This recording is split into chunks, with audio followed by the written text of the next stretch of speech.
The Catholics of Oz is brought to you by the Star Quest Production Network and is made possible by our many generous patrons. If you'd like to support the podcast, please visit sqpn.com/give. You're listening to episode 80 of The Catholics of Oz.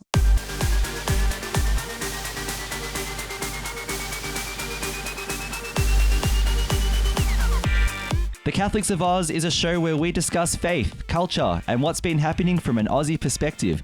Whether it's synods or science, apostolates and apps, providence or productivity, you can hear it right now on The Catholics of Oz. Hello and welcome to episode 80 of The Catholics of Oz. My name is Lindsay, one of the hosts of the show. Happy to have you with us, and we have a lot to talk about today. But before we do that, I'd love to introduce again my lovely sister, my how do I put it? My inspired sister after all the wonderful science that's come out this week. Yes, Caroline Knight. Very much so. How are you, Caroline? Yes, very well, thank you. Yes, lots of exciting stuff that we'll talk about later on. Yes, as much as the we will talk about this as much as the the photos that came out recently from space. I'm already forgetting the name of the mission, the telescope, the James Webb Space Telescope. That's a good start. As much as I could see the brilliance of those, I could also see the brilliance of the lights coming from your house through my window, just with you glowing with excitement. Oh yes, totally glowing with excitement. Yes, very good. Yeah, bit dampened by the winter cold, but the light always shines through when I'm looking at space and watching endless NASA videos about the whole thing. So this was exciting. We're looking forward to talking about that in our science segment, which we will do. But before that, we also have Lino, our other host. Lino, how are you today? Good morning, everyone. Good morning, guys. 80. Wow. Episode 80. Feel like last year we sort of started. Are we eligible for the pension now or something? Or is that how it should works? be. Yeah. We should be. Does SQP have a pension plan once you get past 80 episodes? I don't know. Totally. Could be. We've had a few annual leaves, but pensions could be that. Yeah. Well, I feel like if we're putting it live here on a podcast, we're putting pressure on Dom to actually sort it out now. So no pressure, Dom. And that was our last episode, everyone. Thank you. Right. Yeah, doing well, guys. Doing well. Like Caroline says, the weather's a bit dull at the moment, but look, this is winter. This is actual winter. I keep on saying this is the actual winter we've had for a long time. And oh my goodness me, in a few weeks from now will be the last month of winter. So it will be August, and then soon enough we'll get warmer. But look, we're all doing good. Just hope and pray that everyone's not too sick. In the sense, well, we keep getting this and that, don't we? There's been that. Had my fourth boost, they call it. This is a fourth boost. The fourth COVID vaccine booster. So I had it yesterday. So just make sure. For us, what is it, guys? It's over 40s. It's over 30s now. Over 30s can get a fourth. 30s. Yeah, fourth. You get a fourth. Well eligible. Yeah. Very eligible. That's true. Very eligible. That's true. So I'm feeling okay. Like I've had no symptoms, like as in being tired and everything, or any reactions from it. But the only thing I've had is just this very sore arm. Of course. That's the worst thing about the vaccine, isn't it? Exactly. Yeah. Funny thing is, my Bernadette wanted to do some work around the house. Oh no! Move the furniture and vacuum. I go, I could try. Let's do this. Let's try to do this. Oh no, that didn't work. Any excuse to get out of housework is a good one, isn't it? I had a vaccine. Getting your vaccine. So I'm vaccinated. Come on, yeah. I feel like, Lino, when we were younger, we were eligible bachelors. As you get older, the things you get eligible for aren't as exciting, are they? So you're eligible for a fourth booster, things like that. Eligible for all kinds of different health tests. I'm not sure. Yeah. Oh, it's so true. So it's changed when you get married, but not the same fun. Not that eligibility. Yeah. You're fun. Yeah, it was eligible for a funeral plan. I'm not sure. Yeah. And that's a very grim episode. We're not eligible for that yet, are we? No, not quite yet. No, we've got at least 2 or 3 years before we have to think about that too. Oh my gosh. Yeah. Well, with the prices, I think we have to probably buy a plot of land before it gets too expensive. But that's sorry about that. Just put me wrong. in a nature reserve. I'll be happy. Yeah, my backyard's big enough. I'm sure we can work something out. There's a bit of room there behind the shed. I can see through the window. So no. Yeah. Can we change the subject, please? Let's change it. Subject changed. That's All right. crazy. All right. So let's do that by saying that before we continue with the show, if you're new, welcome. Happy to have you on board if you're still here with us. If you're new to listen to this, you can subscribe on Apple Podcasts, Google Play, Stitcher, TuneIn, or your favorite podcast player. And don't forget to give us a 5-star rating on your favorite podcast player as well, and some positive feedback, because it helps us to reach new people. And this podcast, being a community show, is what we're all about. SQPN is also hosting all of its shows, including the Catholics of Oz, on YouTube, so you can subscribe there. And don't forget to hit the bell to get notifications when new episodes are released. So with that in mind, let's begin with Faith Beyond Borders. Well, I'm actually feeling rather good about this. I think we've all arrived at a very special place, eh? Oh. Spiritually, ecumenically. How do you make somebody love you without affecting free will? Welcome to my world, son. You come up with an answer to that one, you let me know. Yes, I had to work very hard to pass Latin and theology. Oh, quite. Those are, of course, the most important things. Oh, yeah. I'd sit this one out, Cap. I don't see how I can. These guys come from legend. They're basically gods. There's only one god, man. And I'm pretty sure he doesn't dress like that. So, Lino and Caroline, I've been looking at different ways to present this topic because it's a huge one. It is a big topic, well, for the church in Australia especially. But I think I'm pretty sure this will make waves in parts of the church around the world, especially in Rome, in a good way as well, not in a negative way, in a good way.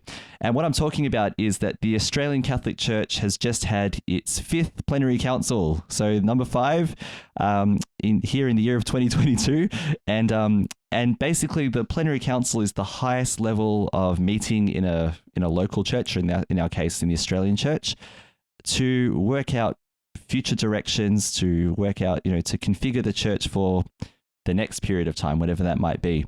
So this Plenary Council was huge in its operation. We in fact, we talked about the Plenary Council, Caroline, in episode 1 or episode 2 of this podcast.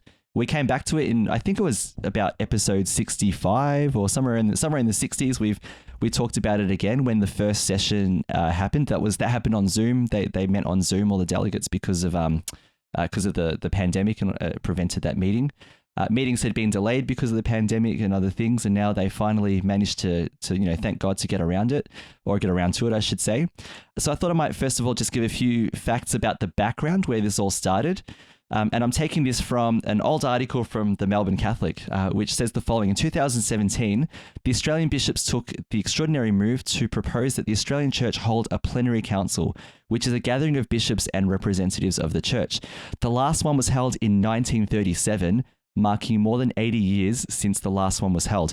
And I might throw a fun fact in here as well. So the 4th Plenary Council, 1937, one of the decrees, or one of the motions, was that priests are not and bishops are not allowed to go and watch movies. Okay. Whoa. Yeah. That's how long ago it really? was. Yeah. I haven't actually looked into the background or the context to that, but they weren't allowed to go to the movies. I think we know some priests who love movies. I feel like they might have started to ignore that one over time. Yep. Yes. Whoops. Yeah. I'm sure I've been to a movie with a priest as well. But having said that, yeah. now that that's been abrogated, Archbishop Comensoli, do you want to go watch the Minions movie with us? Yes. Open invitation. Yeah. Anytime. Yeah. All right. So I'm sure there's going to be like, a pre-session to go and watch Top Gun or something very, very soon. Oh, I can imagine. Yeah. Oh, Caroline doesn't like that idea. No, not Top Gun. You know, yeah, something else. The thing is, because you remember Lindsay, Dad used to love Top Gun. I think that was the first movie he took us to see. That was the first movie we saw. I'm not sure we were actually meant to see that movie at that age, to be honest. For some reason, I vaguely remember going, but then after that, he'd watch it over and every over. time it came on TV. And I just, if I hear that song, Take My Breath Away again, I know. It makes me want. I groan when I hear that. I can't. But I can't really bring myself to bring the second one. Yeah, I don't groan when I hear Highway to the Danger Zone. I'm sorry. No, that's pretty cool. Yeah, that is a good. Yeah. Yeah. But when I see the clip, I groan. It's pretty bad. Yeah. It's not my favorite. Just saying. He's kind of like singing the song on his bed while clips of Top Gun, play. I don't know. It's the 80s. What can I say? It was the 80s. It was cool then. Yeah. Yeah, it was cool. It was cool. From Top Gun back to the Plenary Council. I will say, now it was in Sydney that we watched it, wasn't it, Caroline? We went to Sydney, went to the movies. Oh, that's right. Yeah. Goodness. But I fell asleep within the first, because it must have been an evening. I fell asleep. It would have been. Yeah, I remember. I think I just remember going and I can't remember anything else. Yeah. In fact, I didn't remember the movie until watching it as an adult later on. Yeah. And it's like, it's not that great of a movie, to be honest. Although, I mean, like the airplane stuff is brilliant, right? The cinematography is like, whoa. We are aircraft fans, aren't we? We've been to air shows growing up with the dad as an airplane fanatic. So that's cool. And there's memorable lines that, Lino and I, we've walked past each other and go, I've got the need. The need for speed. We've done that, haven't we, Lino? Yeah. Of course. Yeah, but you guys are pilot and co-pilot in life, aren't you? That's true. Yeah, there have been times where I said, you can be my wingman. Yeah, I won't say what you said in reply. We can't repeat the next line, but yeah. Exactly, that's right. Yeah. And every time we hear it in our heads, we'll hear, oh my gosh. Anyway. Back to the Plenary Council. Yeah. If you could see my face. Yeah, that was the fun fact about movies. I just thought I'd add that in there. So Pope Francis gave his blessing and encouragement for the bishops to embark on this Plenary Council, to invite the entire people of God to contribute as well for this gathering. So all Catholics were invited to participate and to have a voice. Catholics across Australia, I remember this happening, were encouraged to gather in groups to enter into the first stage of discernment, which involved prayer, listening, and dialogue. And the key question was, what is God asking of us in Australia at this time? So we in our podcast, we talked about this. People had chances to do submissions. I ran groups in my school for students and for staff with other teachers. We collected feedback, submitted, and things like that. Now, as a result, there were 17,000 submissions made. And through those 17,000 submissions, the working group discerned 6 themes that came up. And so those themes, how is God calling us to be a Christ-centered church that is, and this is the themes that came from the people of God really, missionary and evangelizing, inclusive, participatory and synodal, prayerful and Eucharistic, humble, healing and merciful, a joyful, hope-filled servant community, and open to conversion, renewal, and reform. So those were the themes that came about. They became an Instrumentum Laboris, which was a working paper which we've talked about. And then from there were 277 delegates plus bishops, or including bishops, that then became the people that would discuss, debate, and talk about what decisions were going to be made. And then there was the first plenary session, which we've spoken about in a previous podcast. I won't retread grounds, but a lot of addition, questioning, discussion, more discernment, more prayer happens to firm up what would then become a set of motions. And those motions, under, I think it was 8 or 9 different categories, were then brought to the Plenary Council to be discussed, to be listened to, and then to be voted upon. So basically it was a voting process. So there were 2 types of votes. There were the votes of the people, and I forgot the names of the official titles of these, but the votes of the people that had been invited to come along. So there were experts, people from different fields, or there were delegates from every diocese in Australia who were part of the voting process.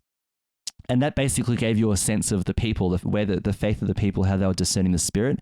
And then the votes that would then approve or disapprove were the votes of the bishops. So these were the votes that counted for the final decision that was being made. And so that's kind of how it all worked. So I'm not going to spend time in this podcast going through the number of votes, and how many votes and whatever, because it will start sounding like the Brownlows, like a Brownlow night. It's like Archbishop Comensoli, 3 votes. Yeah, it wasn't. It almost sounds like It almost sounds like like a voting they do in Parliament, isn't it? Is that how they do it? Yeah, so it is a voting process. Now, the whole idea of the voting, though, is not that it's a popularity, this is a popular motion or whatever. The voting is basically, is the Spirit leading us to say that this is the direction the church should be going in. And this is why I like, there were a few commentators, and I think this was true myself, because every day I listened to the Plenary podcast, which was like where they had three people who would be interviewed and sort of summarize honestly as well, which was really good, an honest summary of what happened on the day, because there were some days that were difficult, and that will come up later on. And also listening to the live, they had like a broadcast every day, media conference that would go for about half an hour or so, where they'd have other delegates. So they invited, basically there were different delegates. It wasn't all bishops. It would usually be like a bishop and a priest and some lay delegates, which was really good to see. And it wasn't a cover up, there's controversy. Let's pretend we didn't have controversy and explain it away. A lot of times it was sort of an honest and raw discussion of what was happening.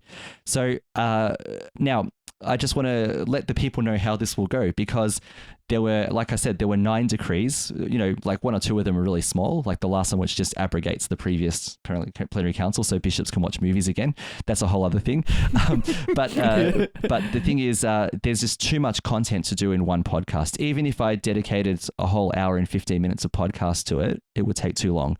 That we couldn't go through everything. So what I'd like to do is basically talk about a couple of decrees per episode. So today I just want to focus on the first 2 and any commentary that was made about them if it's there as well. So very, very quickly, I just talked about the before the plenary. I'd also like to talk about the after the plenary as well. There was a final statement, a concluding statement, which I've put a link to in our show notes.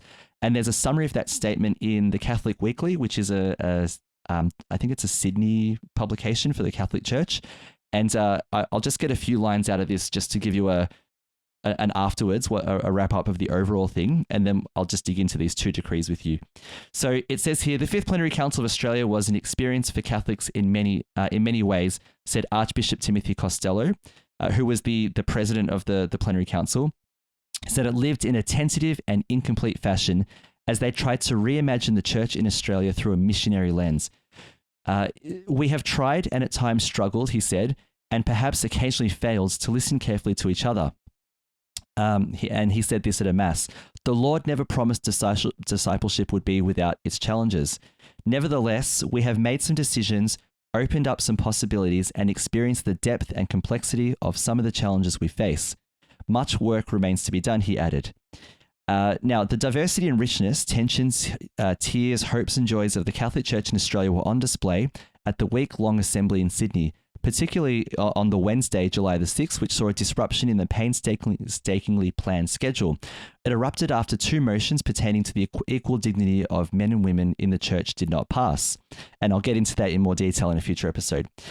At issue was the assembly process itself, along with questions over women's participation in the church's life and ways in which women are recognised or not recognised as they seek to fulfil their mission as baptised Catholics. With the support from the steering committee, a 4-person writing group presented 5 revised motions to the Assembly, which all passed on the 8th of July.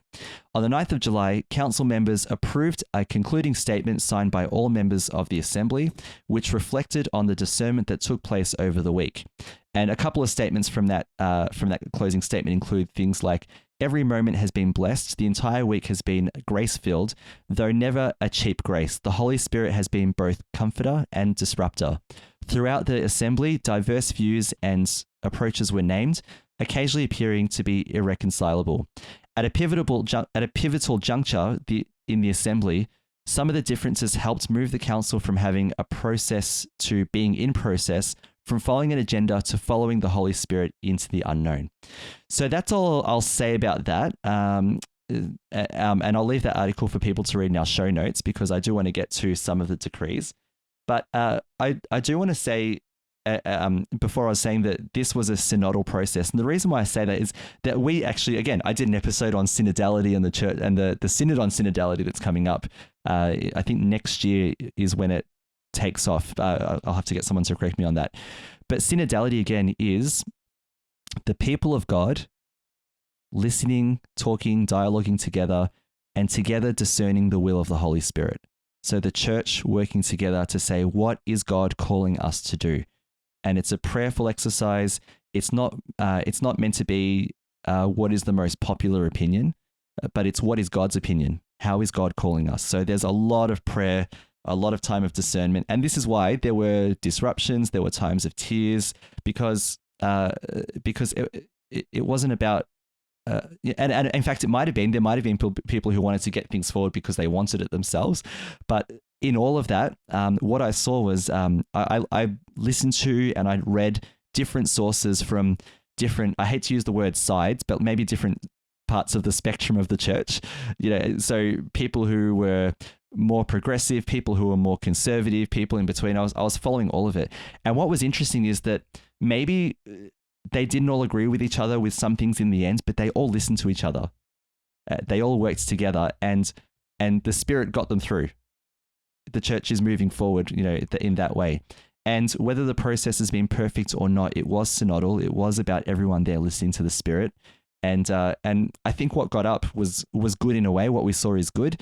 And I'll let other commentators say other things about what they thought should have been or shouldn't have been there. But my personal thing is, I do think this is a good shift for the church in Australia, especially to, as Pope John the 23rd said, listen to the signs of the times, be attentive to the current society we're in, so the church can be missionary in society today, not be missionary for a society of the 1930s or even the 1980s, but to be in the here and now, post-COVID, well, not post-COVID, in COVID, I guess, whatever you want to call it, fourth booster shot, all that kind of stuff, whatever it might be.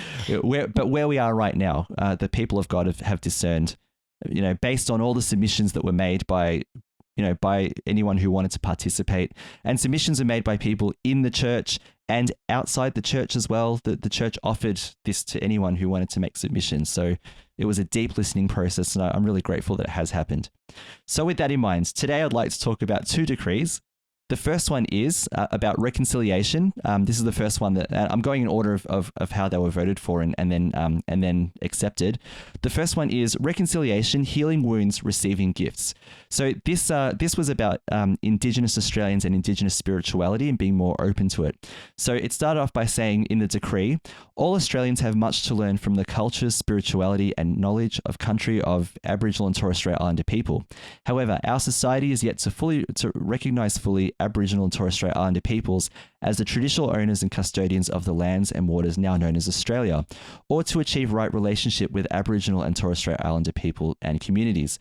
The Catholic Church in Australia has been caught up in the history of dispossession, stolen generations, racism, and the undermining language and culture. Dioceses, eparchies, and religious institutes have made sincere efforts to share faith, education, and pastoral services with Aboriginal and Torres Strait Islander people. However, much suffering has been inflicted by the historically misguided attempts of those who are ignorant of the cultural richness of these peoples. We know that we will not be fully the church that Jesus wants us to be until Aboriginal and Torres Strait Islander people have made their contribution to the life of the church, and until that contribution has been joyfully received by others within the church. Those first 3 paragraphs that I just read are essentially John Paul II coming to it, a reflection of what he said in his visit to Australia. So good to see that's made it into the decree as well. So this is in continuity with what Pope John Paul II said about the Australian Church and its relationships with Indigenous Australians. So the Plenary Council joyfully received recommendations from NATSIC, which is the National Aboriginal and Torres Strait Islander Catholic Council, which submitted in hope that the Catholic Church in Australia will more resemble the church that Jesus Christ wants her to be in relation to Australia's First Peoples. So their submission contained recommendations such as developing the cross-cultural competency of clergy, religious, lay workers and volunteers into the Catholic Church to enable a more effective and appropriate ministry with Aboriginal and Torres Strait Islander peoples. NATSIC calls upon the Catholic Church to support Aboriginal and Torres Strait Islander Catholics to undertake formation and training. I'm summarising some of this, so I won't read every single word that's in there. Aboriginal and Torres Strait Islander spirituality contains symbols and rituals that, when used appropriately in Catholic liturgical contexts, enrich our celebrations and facilitate a welcoming environment for Indigenous people. NATSIC recommends that the traditional custodians of the land on which the church, school, parish or organisation stands be acknowledged in a prominent and appropriate manner. And NATSIC calls upon the Catholic Church to unearth and discover the genius and gifts that Aboriginal and Torres Strait Islander peoples possess. So the Plenary Council firstly says sorry to Aboriginal and Torres Strait Islander people in and beyond the church for the part played by the church in harms that they have suffered. It committed to working with Aboriginal and Torres Strait Islander people in continuing to work towards recognition, reconciliation and justice. It joyfully receives and accepts the recommendations of NATSIC, so that was everything that I just listed above. And it also endorsed the Uluru Statement from the Heart and encourages engagement with processes for implementing the statement, including local, regional, and national truth-telling efforts. So the decree then, there were 2 articles in the decree, and this is what was basically accepted by the Plenary Council, that each school, parish, diocese, eparchy, or organisation will respond to the recommendations contained in the NATSIC position paper, embracing Aboriginal and Torres Strait Islanders in the life of the Catholic Church in the following ways. Firstly, acknowledging in a prominent and appropriate manner the traditional custodians of the land upon which the buildings stand. To include the online cultural competency in the Catholic context course developed by NATSIC and approved by the Bishops' Commission for relations with Aboriginal and Torres Strait Islander people in the orientation and ongoing formation of staff and volunteers to enable more effective and appropriate ministry. To ensure that any retreats or other formation activities offered are culturally appropriate, and to work actively to include Aboriginal and Torres Strait Islander people on its committees, boards, and decision-making bodies. And finally, the second article said that the Advisory Council of the Bishops' Commission for Liturgy, in partnership with NATSIC, will develop options for the liturgically and culturally appropriate use of Aboriginal and Torres Strait Islander symbols and rituals in Catholic liturgical contexts, with respect for the diversity of Aboriginal and Torres Strait Islander cultures. And there's a lot more it says there, but that basically is a summary. So I'll take a pause there before we get to the second decree. But basically what you can see there is the broadening of the church's relationship, firstly with Aboriginal Catholics, but also beyond as well. So there's what is the church doing within the church to acknowledge and to show more acceptance of Aboriginals in the life of the church, and not just you can come in the door. I mean, obviously they can come in the door, but also to accept from a culturally sensitive or cultural understanding of who they are as well. We should understand the cultures that come into our parishes, every culture, and that there is, NATSIC is saying there needs to be more understanding of Indigenous culture across the church or in all of Australia. And then the second part of that decree was obviously including Indigenous symbols, cultural items, and ritual practices within the Catholic liturgy where they're appropriate to do so. So I'll throw it over to you guys first of all, because that's just the first one. Caroline, any thoughts on what you've just heard on that one there? Yeah, I mean, I like how the church really takes on board what is happening outside the church as well, in society. At the moment, there is a focus to more to acknowledge Indigenous culture, more in society, and making the statement. What's the statement called again? From the heart, and acknowledging the people of the land. So to really make Indigenous people feel like they are part of society, like they always should have been, recognize them. And I love how the church is doing that as well, including their culture in amongst the many, many cultures that are in the church already. You can go to any mass in any language, and it would be good to have such an Indigenous mass as well, or so it would be good to more incorporate that into the church, because the church needs to reflect society as well, to take into consideration society. So this is a good step. It's not controversial. It's a non-controversial point to say more Indigenous representation in our masses, because if you go to any other place around the world, you'll find that the culture of the day is represented. And Indigenous Australians are not an added extra to this country. No. They are this country. They are this country. This is their country. They were here first.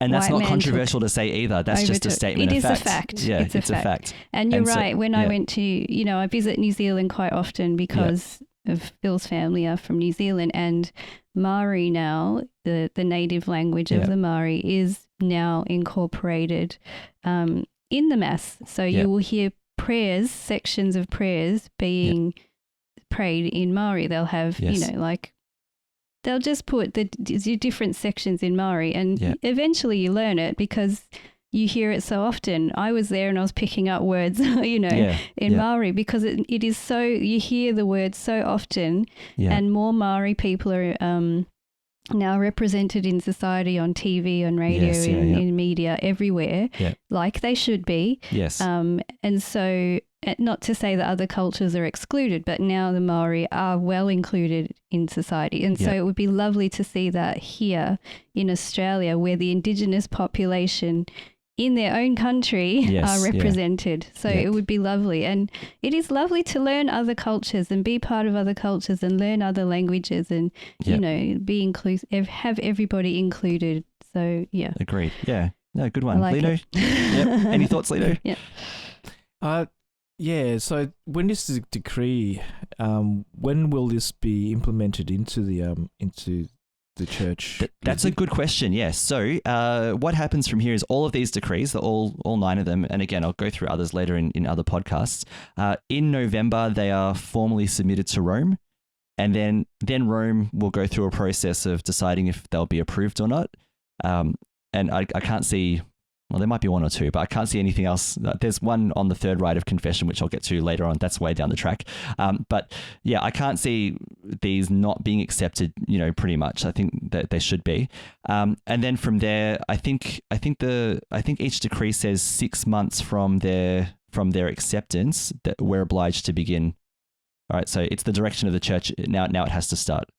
So we could be looking at sometime next year. It just depends on how long it takes for Rome, to look at it and tick it off. Yep.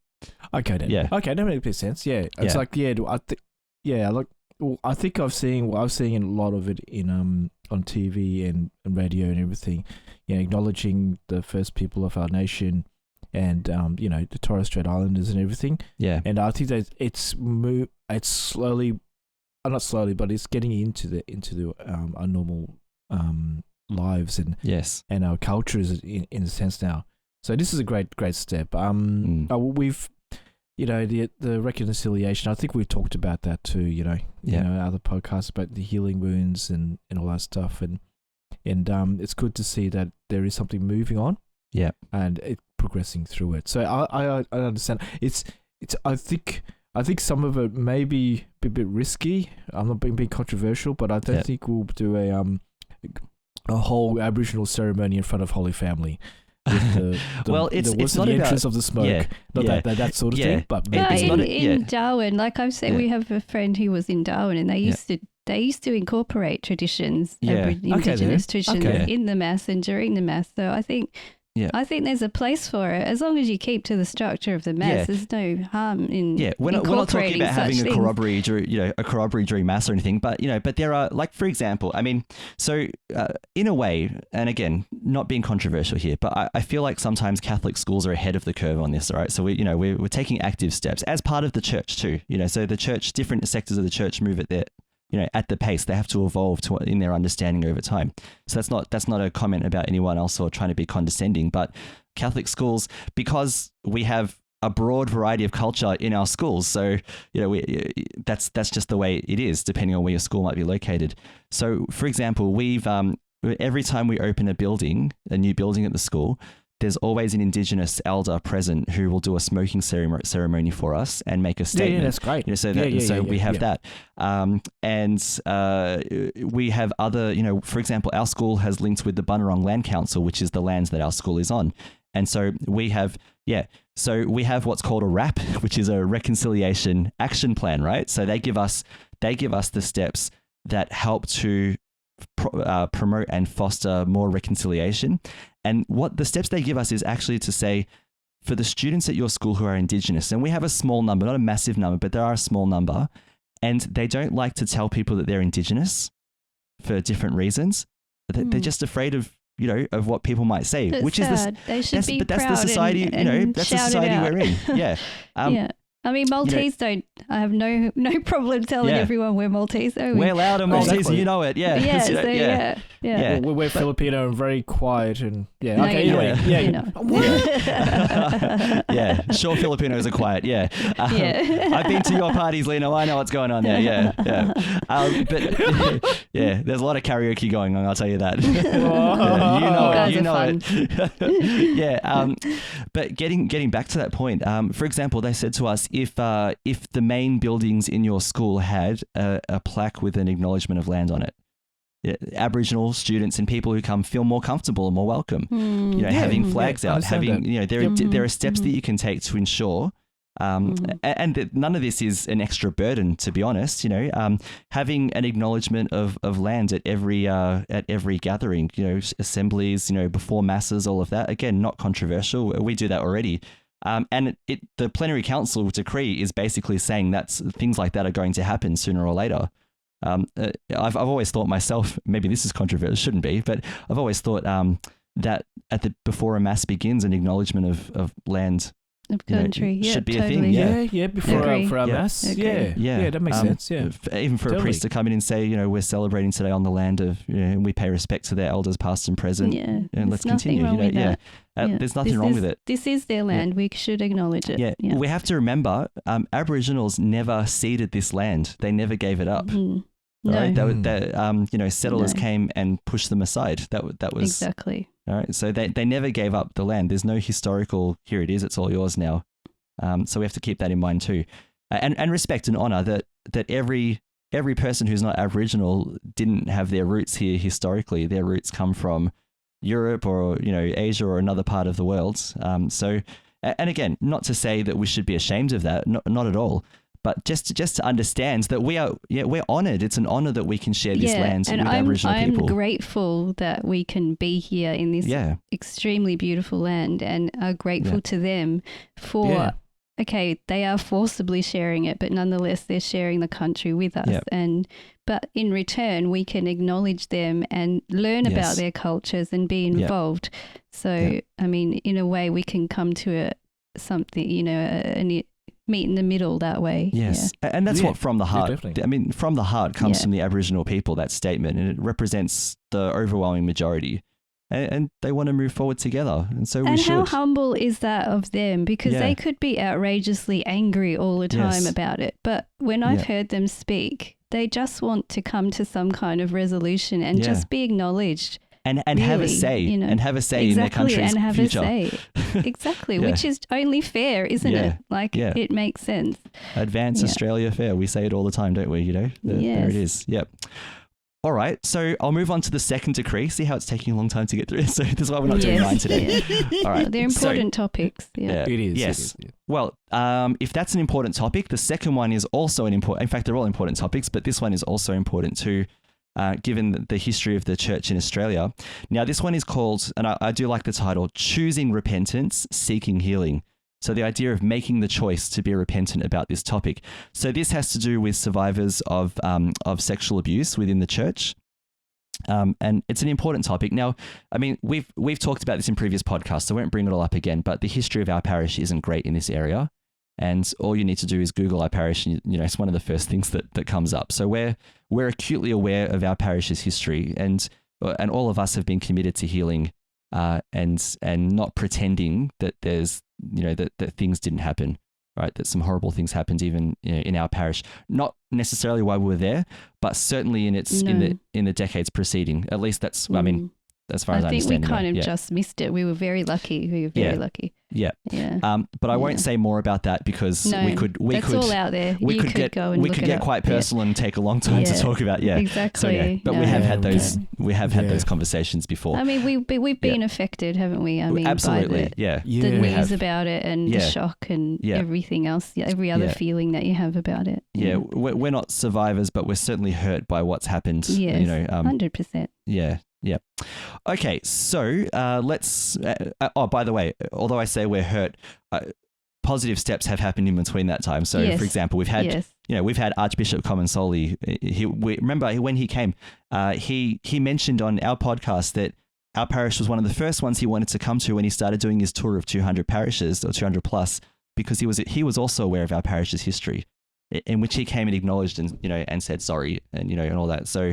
I mean, that was an important gesture from him. Very kind and of him, we've had, and I can't remember his name now. I've gone blank on his name. And I think that was probably one of the best gestures too. Yeah. I'm blanking on his name now. Bishop Mark Edwards.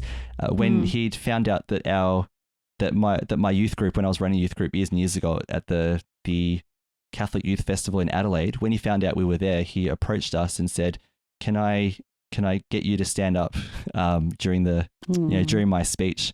I want to say something." And he apologized as well. To our I had 30 young people there, and they heard that and that was so.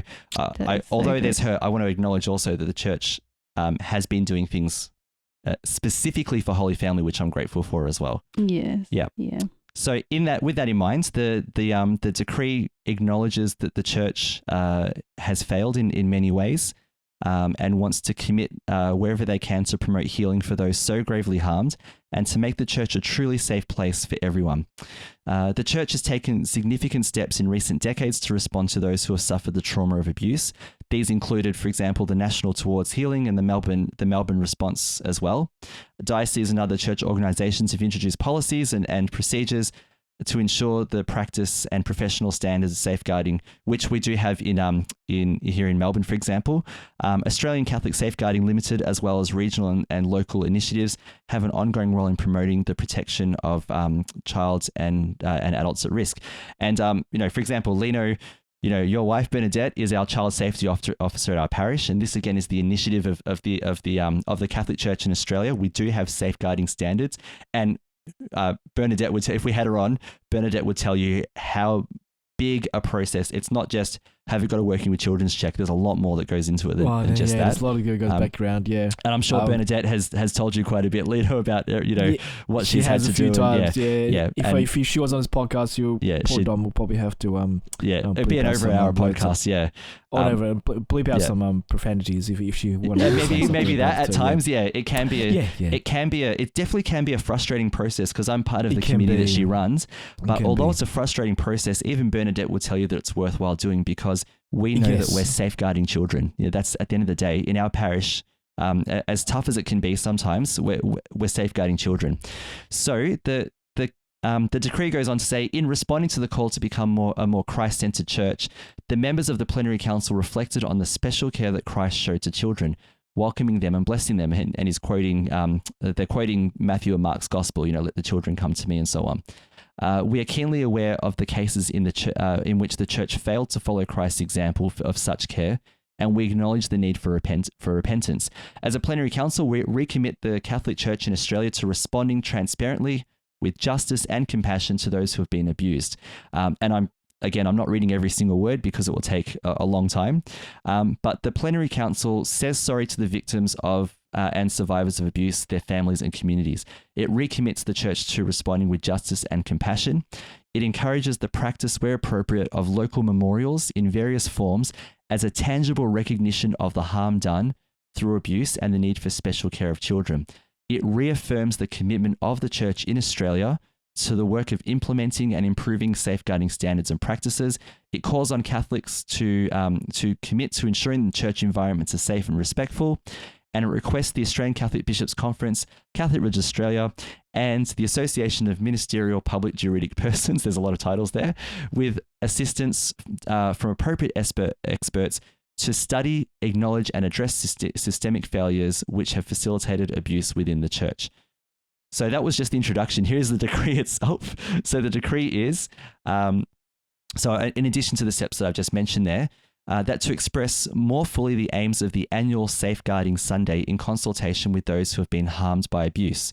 So a new name will be adopted, Safeguarding Sunday, for Safeguarding Sunday, sorry. So the new name isn't mentioned yet. And the Bishops' Commission for Liturgy will develop appropriate rituals and liturgical resources to be offered to parishes on the day.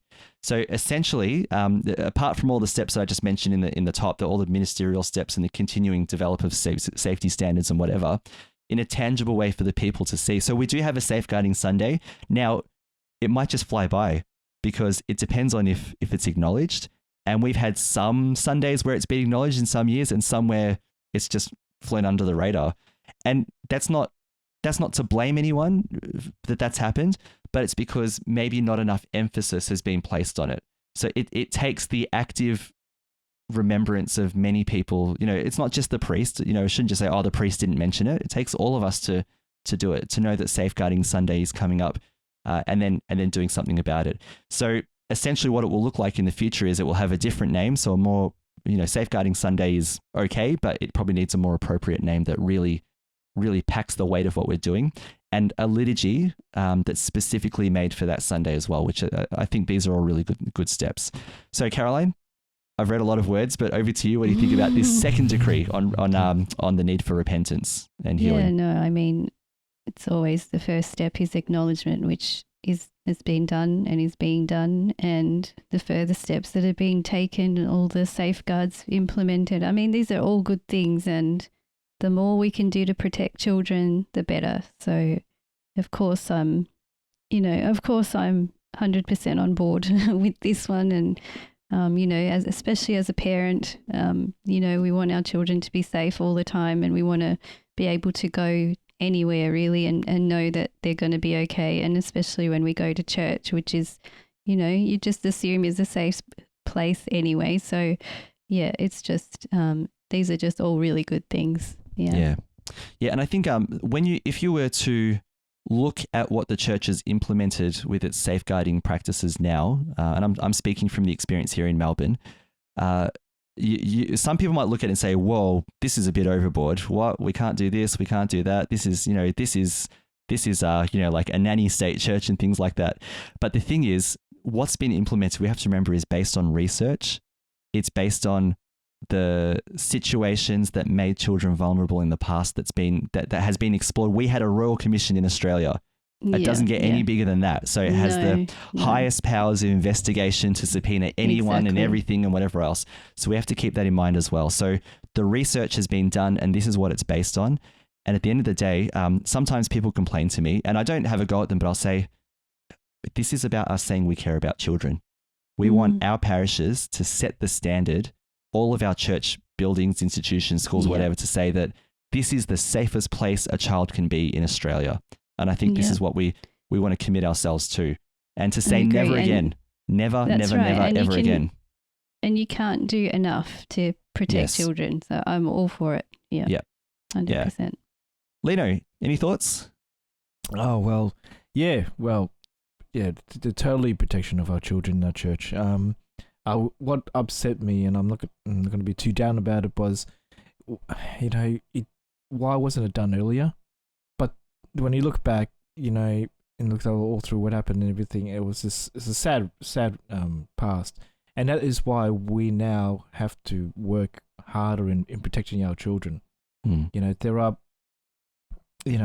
these safeguards and everything.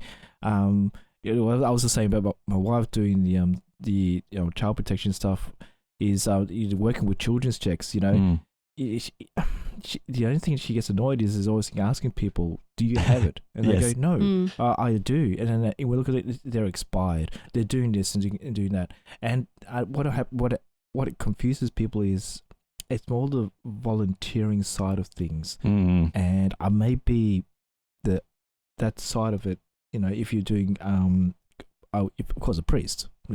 The priest is number one. Yeah. He has to have working with children's check.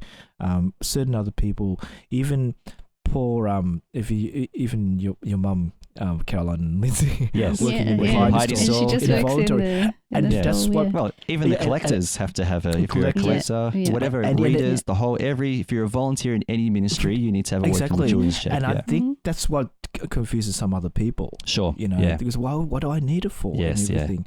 And I think there has to be a bit more instructions and all. Yeah, clarity. Guidance, clarity and guidance to these people to say that this is the reason why.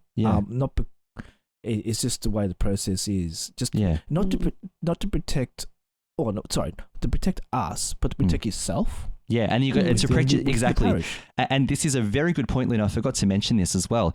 These safeguards protect you as the volunteer, so that you don't put yourself in a situation where you could have been accused. Like for example, you might innocently say something to a child, or you might innocently tap them on the shoulder or something, but that might not be the way it's perceived.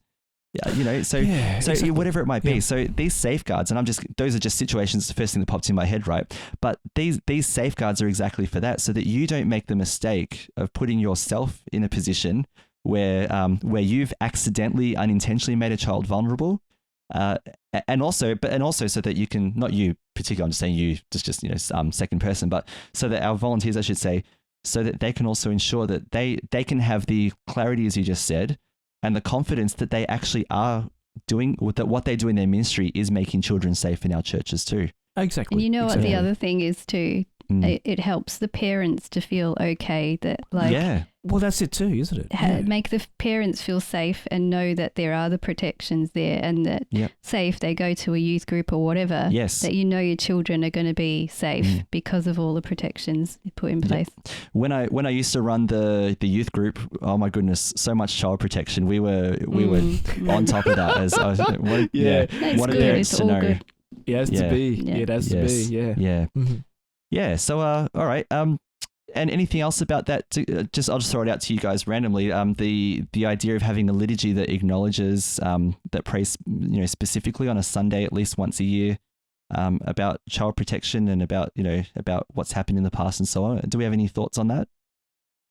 Yeah, well, I mean, anything that reminds people that children are important and need to be protected is a good thing. So if we do dedicate a Sunday to it, have Children's Day, say, that's a beautiful thing. I mean, there's Mother's Day, there's Father's Day, there's all these days. Why not? Let's do that. Our children are precious. But have a celebration of our children. That's a beautiful idea. That's a great idea, Caroline. They are precious. They're our most important things as parents, and even. Lino, you love our children as well. You're like their uncle, you love them just as much. You're the godparent to one of my children, Lino. That's exactly right. Yeah. So, I mean... you're making me look so old. I just totally understand, guys. Yeah, that's awesome, Caroline. Wholeheartedly, yes. Yeah. Yeah, definitely. Children's Day. Oh, well, why not? Child protection. Yeah, child protection day doesn't sound right. I don't like that. No. Maybe name it something else. Yeah. But true. Jesus loved children too, and he held them up really highly, and he told us be like children. So, what does that say to you?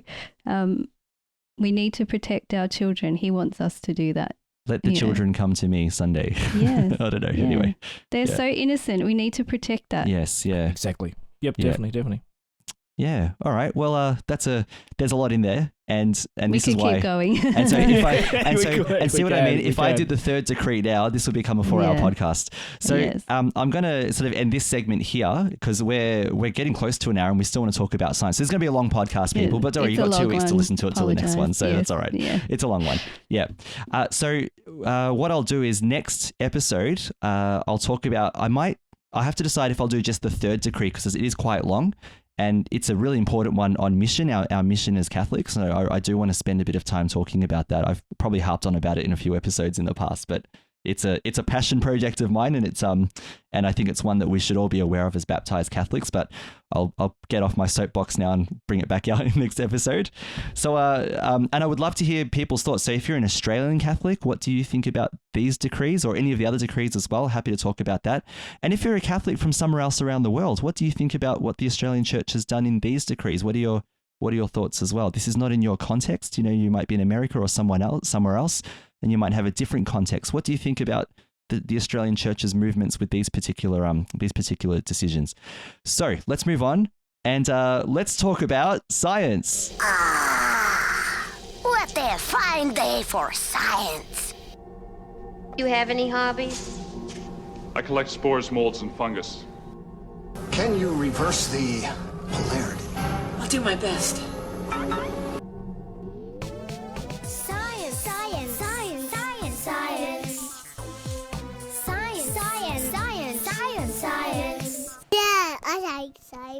I am so excited about this one. I am so excited. So I remember. I can expect a bit of interjecting, yes? Oh, I can expect a lot of excited interjecting. Yeah, we'll see. But Now, I'll set some context from my point of view, first of all, because that's how excited I am. I had been following with you, both of you, over time, from when I became aware of it, the construction of the James Webb Space Telescope, which is what this segment's going to be about. I remember on Christmas nights, all right? So, this is not Christmas Eve, but Christmas night. So, because the launch had been delayed, I remember watching the launch at close to midnight, I think it was. It was a ULA rocket launching the James Webb Telescope. And I just remember being in awe already. And at this point, I hadn't known what kind of images we would see, knowing that they were probably going to be better than Hubble in some kinds of ways. Yeah. Hadn't seen, but I was already in awe watching this mission, and then seeing so you got to see the telescope fly away from the second stage of the rocket there, and just thinking this thing is going to go. And you and I, Lino, did a segment on this earlier this year. This thing is going to go a million miles away from Earth and be in that orbit, of the Earth and the Sun. And at some point, it's going to continue unfolding itself and opening up and aligning its mirrors. And then the fun's going to begin. And the fun has begun. Totally fun. So, Caroline, totally fun. Tell us about the fun that has come from, as more than fun, but tell us about the fun, the joy that the James Webb Space Telescope has given joy us. Is the wonder. best word. That's right. So yes, we have the first images from the James Webb Space Telescope. And of course, it's a project led by NASA, but European Space Agency and other agencies are involved. So like you mentioned, it was launched on December 25th from French Guiana and on an Ariane 5 rocket. So the last time we spoke about it as well, in an earlier episode, it was still undergoing commissioning. So you spoke about its launch, and then we had an episode about what it was all about. Yes? Sorry, I just realized that in my little introduction, I said a ULA rocket. You're right. Yeah, it was a European Space Agency. Sorry, I was correction there. Yeah. That's okay. Please continue. Yeah. Thank you for raising your hand, by the way. Yeah. Yes. So we spoke about how it had launched and it had been in space for a while and had been undergoing its commissioning. So the mirrors were being aligned, the instruments were cooling down because you have to get to a certain temperature for them to really work well. So I thought I'd just quickly recap what instruments are on board, because we will be mentioning them while we talk about the images. So there is a near-infrared camera, which is NIRCam, provided by the University of Arizona. A near-infrared spectrograph, NIRSpec, provided by a European Space Agency and has NASA components on it. A mid-infrared instrument, the MIRI, provided by European Consortium with ESA and the Jet Propulsion Laboratory from NASA, and a fine guidance sensor / near-infrared imager and slitless spectrograph provided by the Canadian Space Agency. So all of the images are being taken using instruments that observe infrared and mid-infrared light. The reasons for this are that the very old and distant objects emit in the infrared spectrum, so their light can be only observed by infrared astronomy, and colder objects and planets also tend to emit light most strongly in the infrared. It's also able to see through dust clouds in nebula and able to view even better the birth of stars and to be able to study the atmosphere of exoplanets orbiting other stars. So that's just a very quick prelude. Now, the first images were released on June the 12th, and they're the highest resolution pictures taken from space ever. Ever. And the images, they come in as a raw form, and then they are color processed by putting filters through the images, and they layer the different colors of filter on. And not only does this make for amazingly gorgeous, beautiful pictures, but it actually highlights all the features that we haven't seen before. So Hubble was amazing. Okay, I used to adore the Hubble images. Absolutely. I was inspired to paint pictures from Hubble, but when we look at the same pictures compared to those taken by James Webb, it's like putting on a pair of amazing glasses and you are able to see. It's like I'm seeing clearly, like you can pierce through the clouds and all of that. So I'm giving Lino the honor of going through the first image that was presented. Lino, would you like to tell us about this image? This image, I must admit, guys, thank you, Caroline, for this. It's amazing. It's something you can always put on as a wallpaper and to remind everyone that this universe we're in is endless. It is amazing. So this James Webb Space Telescope, just to recap on everyone who's listening, that this telescope is the size of a tennis court. Is that correct, Lindsay? We're talking about? Yep. So this thing, it made to us, maybe it's big for us, but in the universe, it's a tiny little thing, and it looks like a honeycomb if you see pictures of it, and is able to take pictures like this. I'm just totally mind blown. from something that size to take pictures like that, it is just, totally amazing. So it's taking pictures of other galaxies, and I was talking to you guys about we're still exploring our galaxy. We're just a solar system, so we're still doing ours, and we're looking at another galaxy out there. 4.6 billion years ago, and the cluster is called you call it SMACS, or should I just go S? Yeah, SMACS. so it's a region, isn't it? Yeah, it's a region. Okay, yeah. It sounds horrible in the sense, but anyway, SMACS 0723. So but it's amazing, but knowing that they, I think we tell us what you see. Tell us what you see. It's just galaxies of bright light. I'm just too blown away to thinking that there are other galaxies out there and other planets out there that they're still going around. You know what I mean? It's unbelievable. It makes you speechless. It makes you speechless. It does. I'm looking at it like one little galaxy, and I'm thinking, oh my gosh! Like Caroline said, there's other planets within that other galaxy. And other stars with planets. Imagine that. Oh my goodness me! Look, I think we talked about this. I'm going to have to ask everyone. I'll probably blow the Discord and social media and everything, but there is 1 billion. What's it?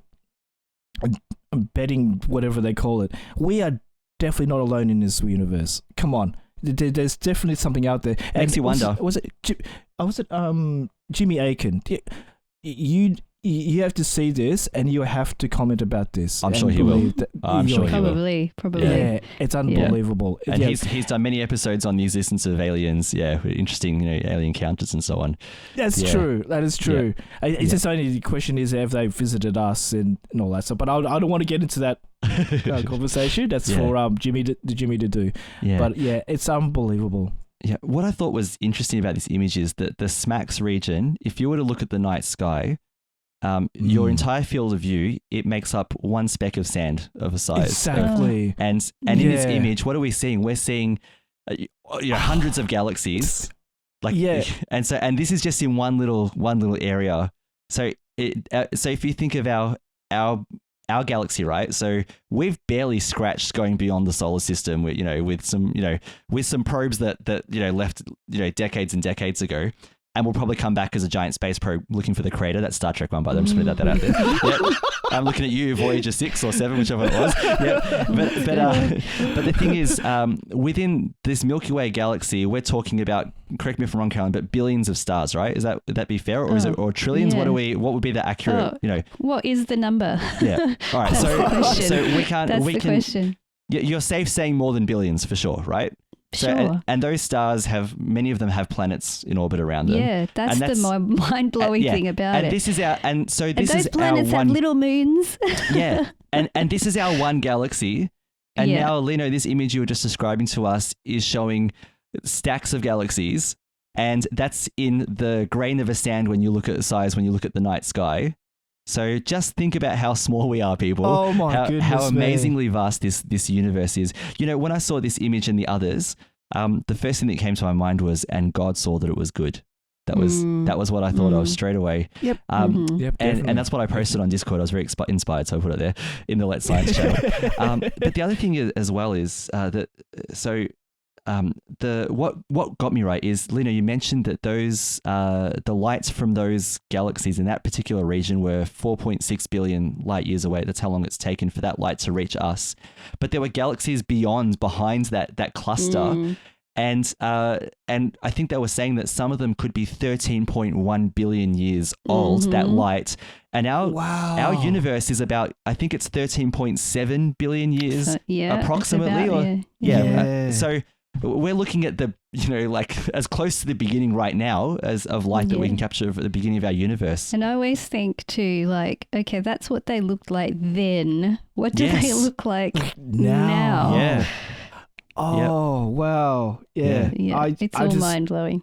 And it's and from the article, look, the researchers are still getting the data from James Webb. This is all fresh. Yes. And they've got so much planned. Yeah. You can imagine the researchers, they'll be salivating. They'll be looking at, oh my gosh, look at this, look at this. Look at this. Oh, for sure.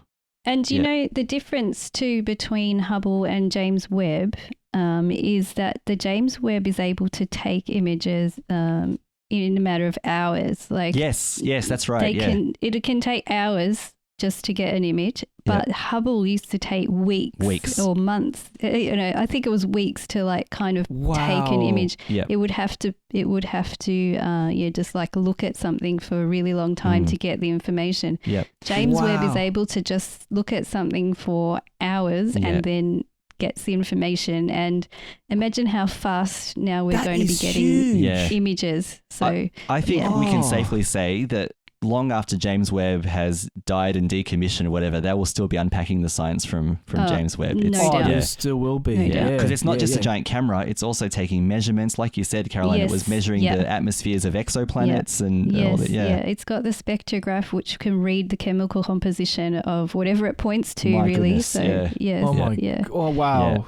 Yeah. And then they can figure out temperature and atmosphere and pressure and all that. But hey, we can keep talking about all this. Should we go on to the next image? We could go on for hours about this one. Go for it, Caroline. Let's go for the next one. And I suggest that you look these up while we're talking about it because it makes more sense. Yes, it does. So I'm going to talk about next the Carina Nebula. Oh, this was this is one of the images that really, when you compared the Hubble to the James Webb Space Telescope version, is like, wow. So this is the edge of a star-forming region called NGC 3324, located about 7,600 light years away. And it's just so much detail. What can we see? So we can see, like, it's basically big gas cloud. It's like mountains and valleys and pillars of gas, which the peaks of the mountains themselves are about 7 light years high. So that's, just that. Can you imagine that?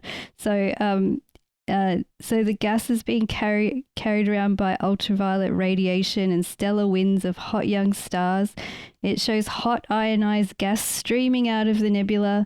It's a really great picture of like a stellar nursery and provides great information on how stars are formed.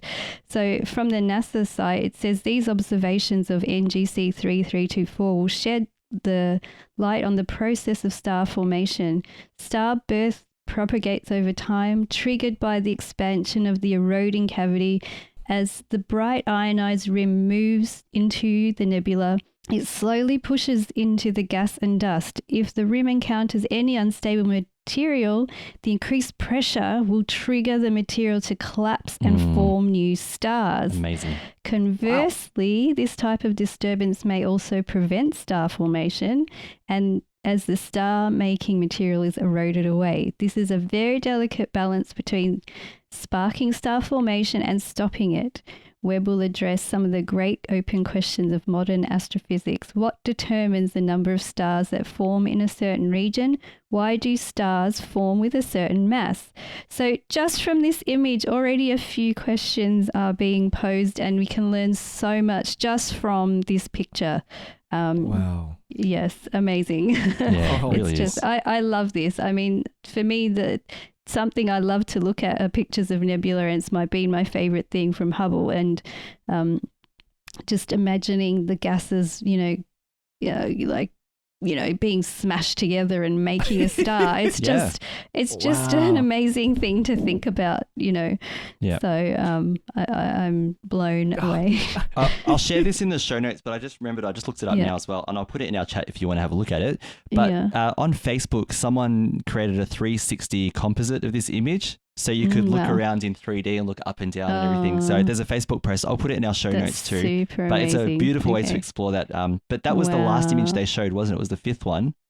And it was 5:30 in the morning. No, sorry, it was 1:30 in the morning Australia time when I watched. Yeah, it was the last one. Yeah. And I was in bed. Isabel was fast asleep and I couldn't sleep because I was just blown away by this. And I yelled out loud when I saw it because I was just stunned. And then Isabel said, go back to sleep. But and I was like, you've got to look at this. You've got to look at this. But it was the one of the scientists or astronomers who was looking at the image when she introduced it said, there are formations here. We don't even know what they are. Yeah, she's like, what is that? We didn't know what they are. And there are stars in this image. We've taken an image of this region before, but there are stars in this image we've never seen before. Exactly. So there are new stars, even more. It's just, Yeah. So if you're able to look up the Hubble version of this one, you'll see that the clouds are kind of just clouded over really. And you might see pink dots kind of dimly inside. Yeah. But this one really exposes all the stars and, like you said, things that we haven't seen before. Like, this is next really level brings something out, else. It's looking inside the cloud, not just like on the outside. Yeah. No, it's like, and I heard somebody, there was a question answer and they were saying, imagine like x-raying something. It's not using x-rays, but imagine like x-raying your body and you can see your outside, but then you do an x-ray and you suddenly see the inside of it. So it's equivalent to that, really. Wow. Yes, awesome. that image was. I'm glad they definitely saved the best for last. They did. Yes. But the others are just as amazing. Absolutely, So yes, let me go on to the next one. So I'm going to talk about Stephan's quintet next. Yep. Okay, this is also mind blowing, and I'll tell you why. So it's a picture of 5 galaxies in the foreground, and now if you look in the background, there's also many stars and many galaxies. James Webb just can't help it, okay? It takes showing everything. off. Everything that's there. It's like, I look at this. Okay, you want to look at this, but I'm also going to include all of this. Okay? And here's a couple of other galaxies. Here we go. Yeah. So the image was actually constructed using 1,000 separate image files. It contains 150 million pixels. And if you were to get the size of the image, it's about 1/5 the moon's diameter. Goodness. It's not a picture you can just like in raw version put on the wall. Okay? Like you can put on the moon's wall maybe. It's ridiculous. Yes, it's amazing. I feel like actually I want to print it out and put it on my wall now. I've said that. I'm looking at it right now. It's just it's gorgeous. So we see 5 galaxies. We see clusters of stars. They're all in close interaction, these galaxies.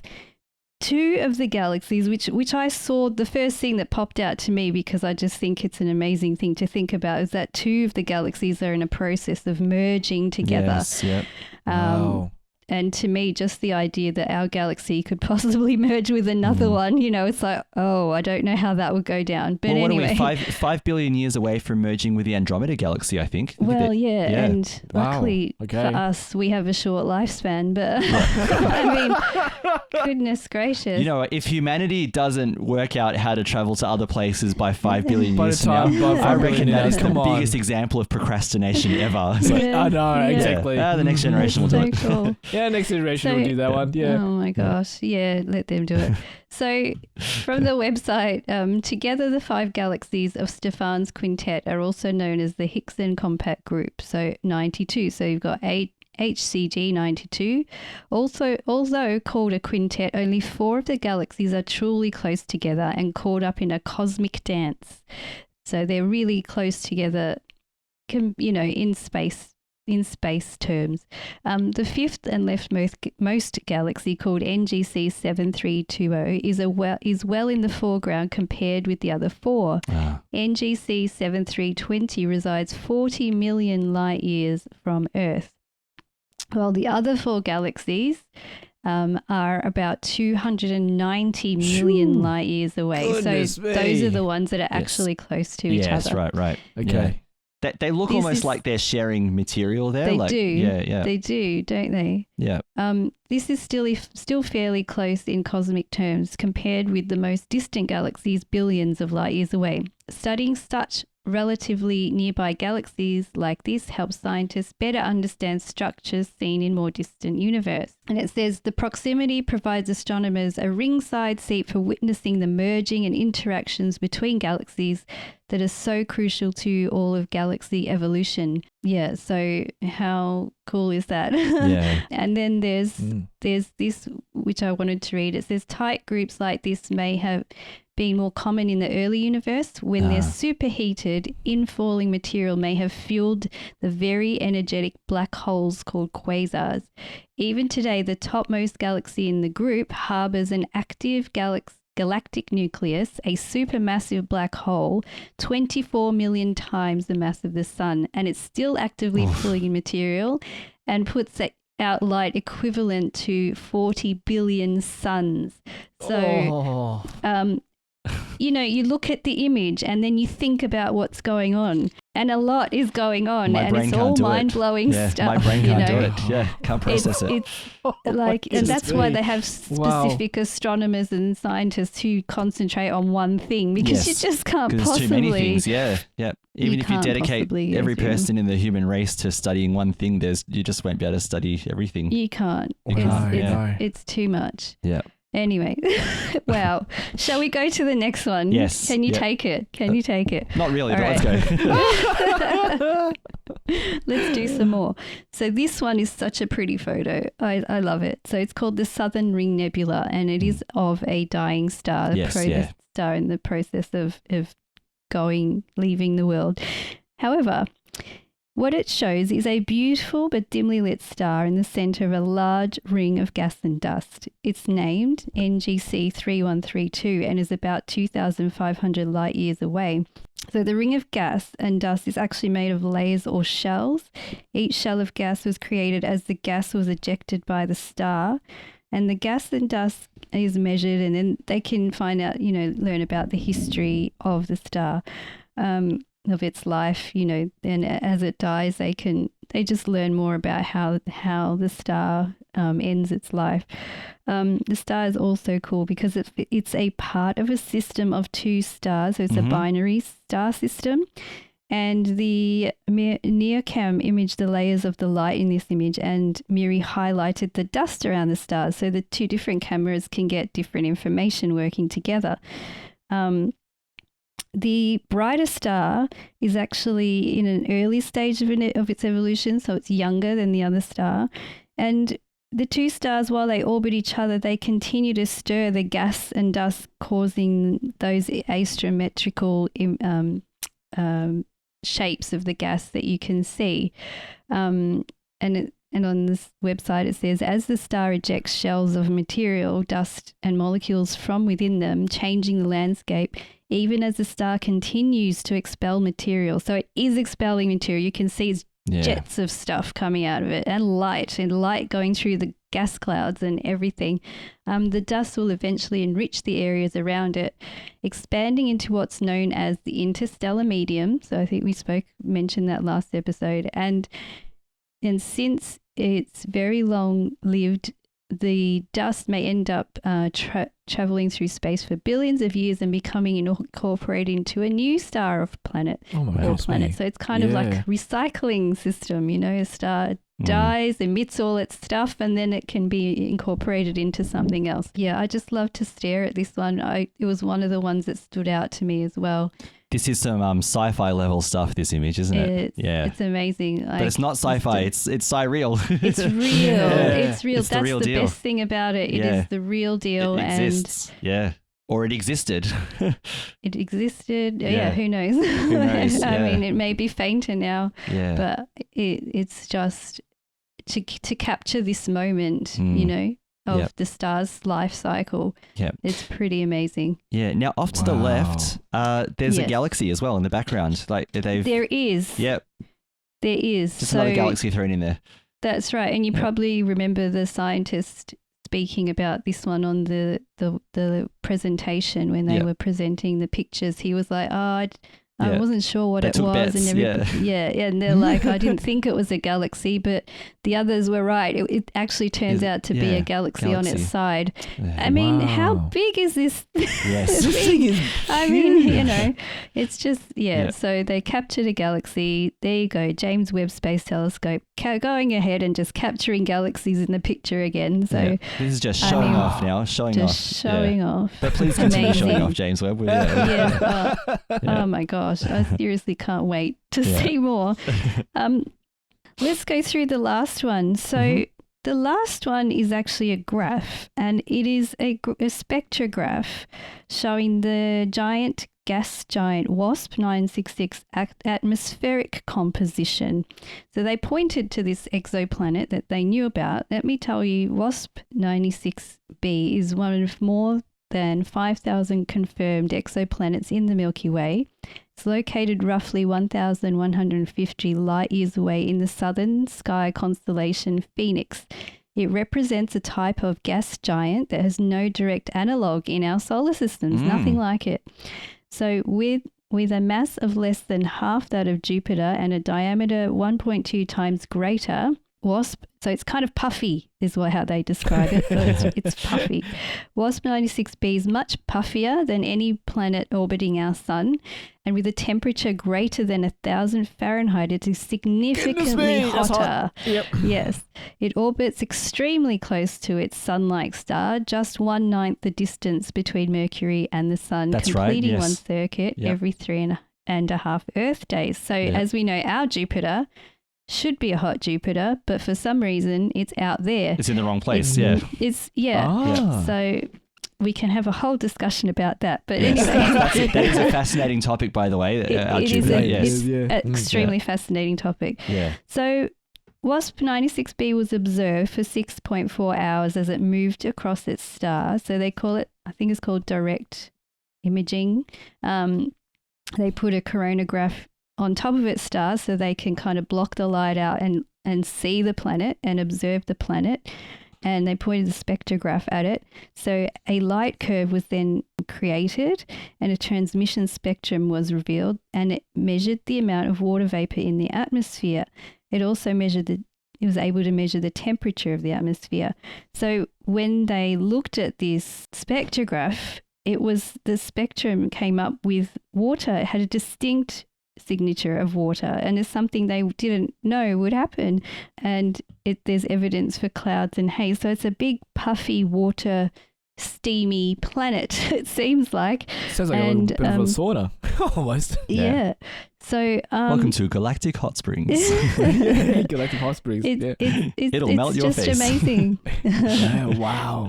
Yeah. So that's just they threw in an exoplanet in amongst these the images, just to show off what it can do.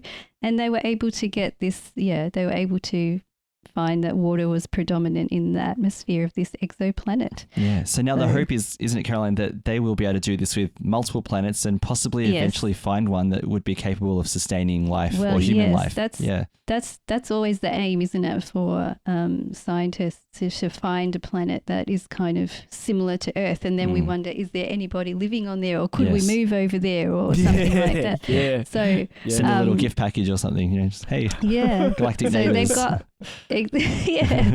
send a bunch of flowers. Roses. Nice. What they've got is they've actually got a whole program set out of what is going to be observed, and there's a lot going to be observed. So yes, there'll be many exoplanets. They'll be pointing to things in our solar system. They'll be pointing to galaxies. They'll be pointing, there's a whole lot of stuff, a whole lot of science that's going to come out of this. And this is just a tiny, tiny sample. This is the beginning. It's the beginning, but it's a good representation of what the telescope can do. Yeah. And there was one more image, Lindsay, while it was testing. So just to flex its muscles for us, James Webb did another one. Now, this is just a test image, so it's not a completely clear one, but it's just to show us what it will be able to do. Is they produced a photo or an image of Jupiter that they took as kind of like a test to see how everything works with one of its moons. I forgot which moon it was. I think it was but Europa. It's there anyway. Yeah. It might be Europa. Okay, cool. Yeah. So again, it's just a test image, but the thing is, they will be able to have a clear looking image of Jupiter. Probably isn't that amazing? In a lot of high detail. Gosh, you don't need to send a probe out there for photos anymore. You can you just got James Webb to aim it. Yeah. I wonder. I'm thinking. So Caroline, it was New Horizons that went to Pluto.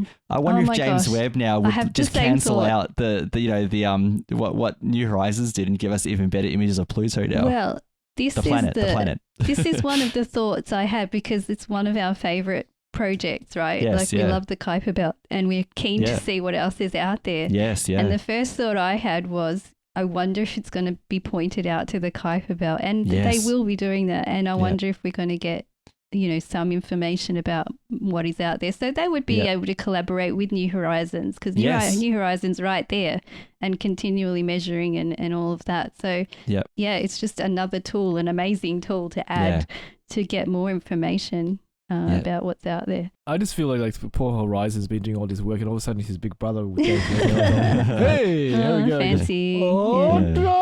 Hey there, small fry. Here you got some images of Pluto. Check this out. Oh, that's not a camera. Right. This is a camera. Yeah, you call that a camera? Yeah.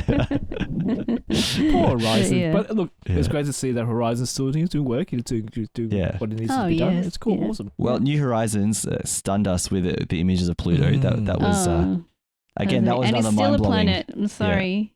Yeah. Planet. Still a planet. We're going with that. Yeah. Sorry, International Astronomical Union. Union. Yeah. You got it wrong. You botched it. You got it wrong there. You botched it. Yep. Might be tiny, but it is a planet. It's still a planet. Yeah. Fantastic. So, all right. There we go. We'd love to hear thoughts. Yes. Comments. Anything about what we've spoken about. Were you today. as blown away as we were? What discoveries have you heard about from these images? What do you want to see? And please post in the Let's Science Discord if you like any later on any other discoveries that come out, because I'm sure it's going to be too much to keep a track of. So if there's a discovery that James Webb makes, it's a good place to share. If it's something that blew you away or was really exciting, please throw it in so we can all share the excitement with you as well, because we love it. Yeah.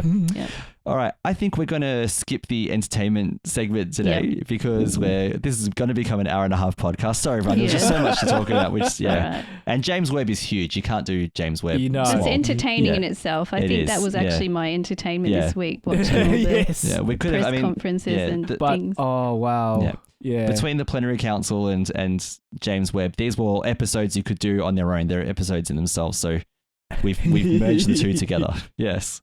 Like the galaxies in Stefan's quintet. We've merged them together. Yes. Nice one. Yeah, there you go. Very good. All right. So let's move on. Caroline, you and I can talk about The Rise of Gru, the Minions movie, next time, because I did go and see it as well. Yeah. Yes. Yeah. Although I will mention just very quickly, there's a very funny scene very early on where they go to the movies with young Gru, and they're watching Jaws and their minions are laughing like it's a comedy. I just thought that was really funny. That was the scene that got me. But anyway, we'll talk about that later. So we want to thank you all for joining us for episode 80 of The Catholics of Oz. Before we go, we'd like to take a moment to thank our patrons who make it possible for us to create The Catholics of Oz. And today we would love to thank Patrick, Mike and Angie G, Charles J, Father Jeff H, and Mary B. Through their generous donations at sqpn.com/give, they make it possible for The Catholics of Oz and all of the other shows on StarQuest to continue. You can join them by visiting sqpn.com/give. And would you like to discuss anything we've talked about in today's show? We've talked about quite a lot and we'd love to hear from you. So you can send us feedback by visiting sqpn.com/Oz, spelled OZ, where you can also find links and show notes for today. We're on Discord, so you can sign up to Discord if you're not there yet at sqpn.com/Discord. Come and join all the discussions about Catholics of Oz, Let's Science, and all the other shows that are there as well. You can also find our shows on SQPN's Facebook page and Twitter, so facebook.com/StarQuestMedia or Twitter at SQPN. And you can also find us on, so there's also an Instagram for SQPN, you can go find it. So all the socials, just search SQPN and see if there's a presence. We also have our own Catholics of Oz Facebook page at facebook.com/Catholics of Oz. You can join us in discussing our latest episodes there if you'd like to as well, or you can send us a good old email email at catholicsofoz@sqpn.com.